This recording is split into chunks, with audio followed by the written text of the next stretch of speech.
Hello and welcome to yet another Angels Fall First tutorial devblog thingy.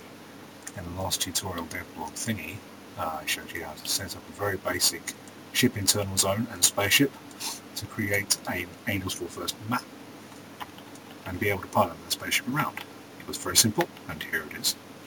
And now we're going to get into slightly more complicated things. And for this I have realised that I should have done a spaceship that could have fighters, but not to worry, this will be an unexpected boon because I want to do another spaceship so that we can have a versus battle. Okie dokie then. So what I'm going to do first is copy everything that we did. I suspect that this also includes the dominant lights, which we don't want to copy. So, don't want to copy you. Do want to copy everything else. Yeah. Okay, so, all the way over here.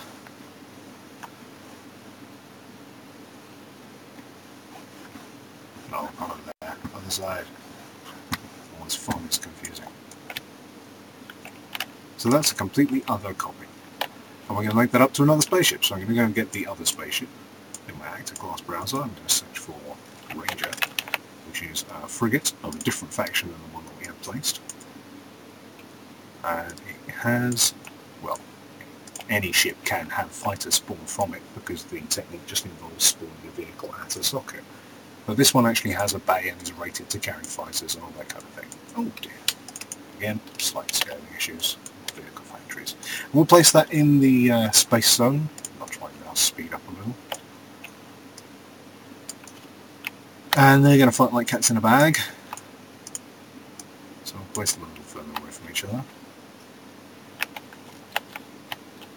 And we're going to rehack this zone to link up to that spaceship. So once again we're going to use the lock on it, and in the spaceship field we're going to select the other spaceship, link it. So this is now linked to the Ranger. Initial team is 0. Yeah, actually, really, USN is team 0, so the other one should be team 1. So I'm going to just open the other one up, set that to team 1. So that this can be team 0. Now that should be correct. Now, the Ranger has a lot more functionality than the TIE has. It's got the ship spawners for the bays. It's also got a few more turrets. And it's got lots more subsystems. I'll get onto subsystems in a little bit. First of all, we'll do the ship spawners. Right now, this should be our USN, or Team 0 base zone. And just like we placed these actors, I'm going to go and find the actor class browser. Where did I put it? There it is. I'm going to go and search for ship spawner rather than ship interface. This has a beautiful graphic of a spaceship launching. This is an actor which can be used like a trigger with the AFF interaction technology, and it spawns a vehicle at a socket on the capital ship vehicle. So this will already be linked to that ship because it's within the internal zone that that ship is linked to. These are its properties: AFF ship spawner, target bone, target socket. I happen to know that the target socket is called Bay 1, but you can check that on the skeletal mesh of the ship. Target ship, again that will link itself up, so no problem. Ship class, this is the type of spaceship that we want to spawn. We'll start with a fighter. And we'll spawn a sword. Okay. AFF interaction component, enter sword. Interact range, this is pretty good, 120 units.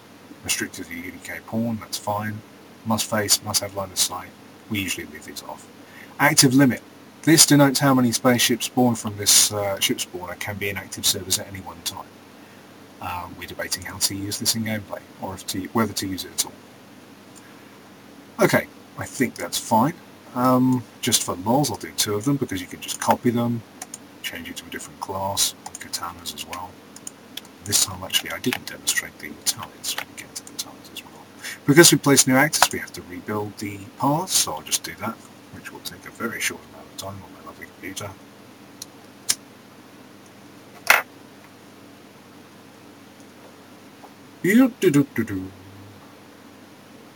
All done. And, yeah. Ooh, because we didn't give the space area a light importance value, the ships won't have any lighting, and that would be on. So I'm going to give a nice big light importance value. Let's not make it very big, because we should really expand this space area.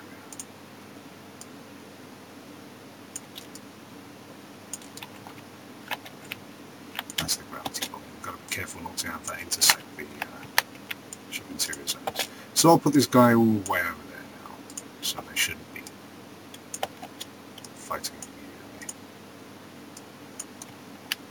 Okay, I'll just rebuild the lighting on this. Preview lighting, rebuild. This shouldn't take long. Where's Swarm?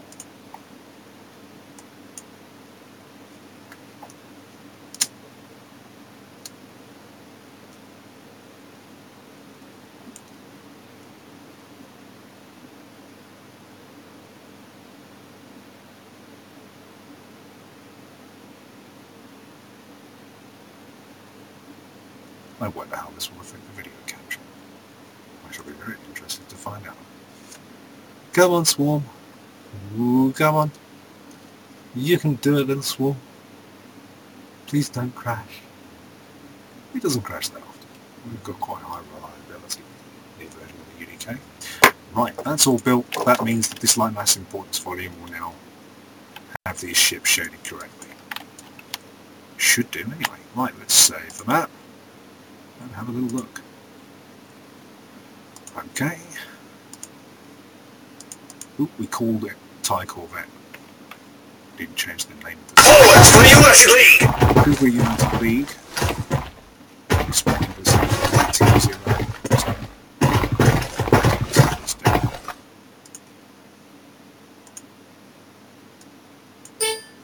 It's quite loud. Something we might have to work on. Right.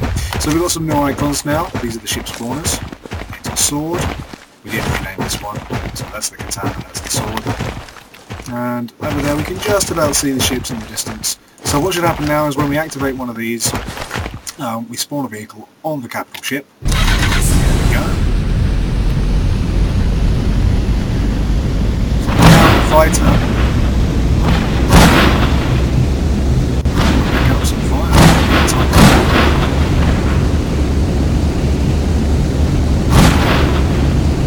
And if we want to re-enter the fighter, well, I haven't checked. Ranger. I know what it was my own fault, as it so likely was. We missed out one actor. The docking bay exit actor. This is a very simple actor. You just place it wherever you want people to reappear when they redock with their friendly ship. Has a little icon of a ship landing, and it is bright purple. Once again, we have to rebuild the paths.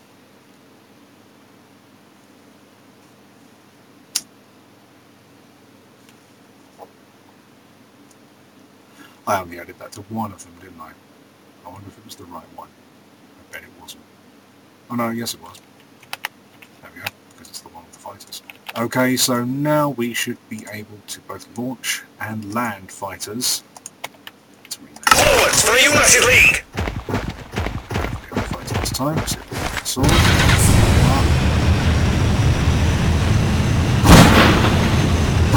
So, this little icon, there we go. Back on the ship. And this is how we do it. This is how we do our disconnected gameplay areas. Wow, we're already starting to fight. There's no AI at the moment. I think before we put AI in the map, i.e. bots, squads, we need to build a big wall between this one and the other one, otherwise they'll just sit here and shoot at each other like good little soldiers. So here's a big wall. I don't think we need to rebuild paths for that. And that should stop them shooting at each other, and you know what, we need a big wall between them and the space area too. Okie dokie. So, with that done, we should now be able to add AI, and the bots on this space zone will have nothing to do but man the man the ship, so that'll probably have them driving the ship around trying to get the other ship. And the bots on here will have some fighter exits to go to, so they should launch some fighters. So, let's see if that works. Save the map.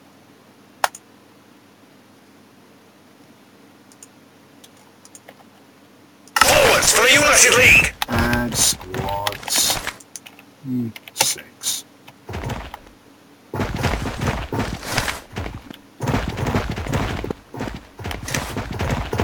don't see any extra squads.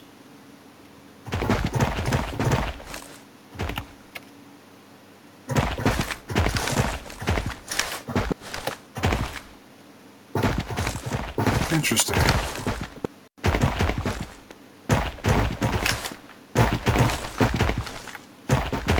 Oh well, I think that's a good point to stop and go to the next tutorial, in which I will have fixed whatever was causing that problem, and we'll move on to ground-based maps and using the navigation guidance